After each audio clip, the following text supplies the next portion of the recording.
ያድናል ከሞት ያድናል ከፍርድ ያድናል ከጥፋት ያድናል ከቁጣ ያድናል ከኃጢአት ያድናል ከሰይጣን ያድናል። ይህ የኢየሱስ ክርስቶስ ዳግም መምጫ ጊዜ አዋጅ ነው። ዘመኑ ተፈጸመ። የእግዚአብሔር መንግሥት ቀርባለችና ንስሐ ግቡ፣ በወንጌል ይመኑ፣ በኢየሱስ ይመኑ። የኢየሱስ ክርስቶስ ዳግም መምጫ ጊዜ ቀርቧልና ተዘጋጁ፣ ተመለሱ። ታላቅና ድንቅ የዓለም ፍጻሜ ጊዜ ደርሷልና ተዘጋጁ፣ ተመለሱ። ታላቁ የእግዚአብሔር ቁጣ ቀን ቀርቧልና ተዘጋጁ፣ ተመለሱ። ታላቅ የእግዚአብሔር ቁጣ ለቅዱሳን መሻገሪያ ነው፣ ለኃጢአተኞች መጥፊያ ነው። ለሥጋ ለባሽ ሁሉ ፍጻሜ በፊታችን ደርሷልና ተዘጋጁ፣ ተዘጋጁ።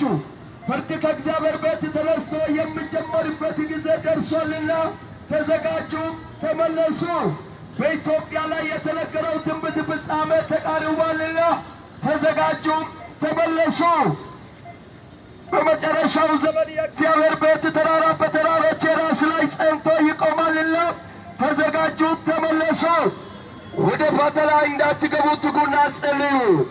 ወንድሞቼ ይህ የኢየሱስ መምጫ ጊዜ አዋጅ ነው። እንደ ኖኅ ዘመን እንደ ሎጥ ዘመን ይህ አዋጅ የኢየሱስ መምጫ የእግዚአብሔር መንግሥት ጊዜ አዋጅ የዓለም ፍጻሜ ጊዜ ነው።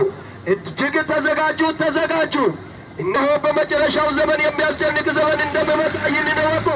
ሰዎች የራሳቸውን የሚወዱ ገንዘብን የሚወዱ ትዕቢተኞችና ትምክህተኞች፣ ተሳዳቢዎች፣ ለወላጆቻቸው የማይታዘዙ የማያመሰግኑ፣ ቅድስና የሌላቸው፣ ፍቅር የሌላቸው፣ ለእርቅ የማይሸንፉ ሐሜተኞች፣ ችኩሎች፣ በከንቱ ትዕቢት የተወጠሩ ከእግዚአብሔር ይልቅ ተድላን የሚወዱ አመልከው መልክ አላቸው፣ ኃይሉን የካዱ ናቸው። በመጨረሻው ዘመን ቤት ሰሪዎች ይበዛሉ፣ ነገር ግን አይኖሩም። ድንጋይ በድንጋይ ሳይፈርስ አይቀርም። ብዙ ሐሰተኛ ነቢያት ይነሳሉ፣ ብዙዎችን ያስታሉ። መንግሥት በመንግሥት ላይ፣ ሕዝብ በሕዝብ ላይ፣ ሃይማኖት በሃይማኖት ላይ፣ ነቢይ በነቢይ ላይ፣ ወንድሙ በወንድሙ ላይ፣ አባቱ በልጁ ላይ፣ እናቷ በልጇ ላይ፣ ሚስቷ በባሏ ላይ፣ ባሉ በሚስቷ ላይ ይነሳል። በመጨረሻው ዘመን መሬት መንቀጥቀጥ፣ መንሸራተት፣ ራብና ጦርነት፣ ቸነፈርና ድርቅ፣ ሰይፍ በልዩ ልዩ ቦታ ይሆናል። በመጨረሻው ዘመን የእግዚአብሔር መንግሥት ወንጌል ለአሕዛብ ምስክር እንዲሆን ይህ የእግዚአብሔር መንግሥት ወንጌል በዓለም ሁሉ ላይ ይሰበካል። ያን ጊዜ መጨረሻው ይሆናል። ወንድሞቼ ተዘጋጁ፣ ንስሐ ግቡ፣ ወደ እግዚአብሔር ተመለሱ። ዘመኑ አልቋል፣ ፍጻሜ